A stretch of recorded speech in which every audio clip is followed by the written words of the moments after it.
Smør. Tag mod. Nej, for pokker. Det må du sgu undskylde. Jeg giver den lige lidt ekstra. Sådan der. Jeg hedder Jens, og jeg er 39 år gammel. Og til daglig så arbejder jeg som revisor. Men til sommer, der skal jeg deltage til OL i Rio.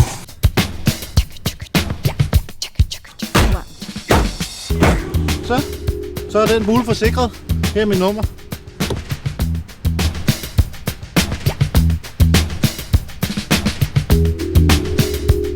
er fucking træt af, at de kommer her, mand. Ja, det kan jeg godt høre. Kender du? Hvad går du på, mand?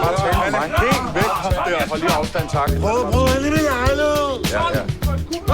Du tager ham her. Få ham væk. Ja, vi trækker lige ind i lejligheden. Han prøver at prøve ind i min Trækker lige ind i lejligheden. Det kræver selvdisciplin, men det kræver også, at du har struktur. Ellers tak, det er ikke helt nemt, ikke også? Kom nu, Søren. Det er godt. Du skal bare... Kom.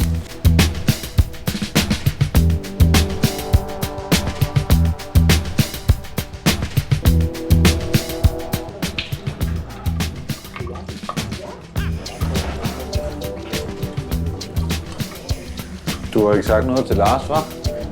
Det tror jeg altså ikke er nogen særlig god timing, at han starter på studiet nu. Det er rigtigt, Jacob. Det havde jeg ikke regnet ud selv. Der kan man godt mærke, at du er revisor, hva'? Prøv at der ikke er andet end damer på psykologistudiet. Det her handler om tillid. Yes.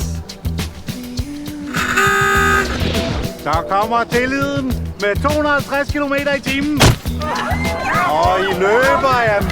I må virkelig have tillid til mig. Hvad laver du, mand? Jeg kan ikke se noget som det. Vi er nødt til at stole på hinanden her i firmaet.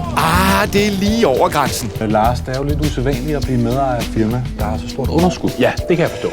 Det svarer faktisk lidt til at hoppe ombord på Titanic, lige inden det synker. Ja, det er ikke. Det er upassende. Men ja.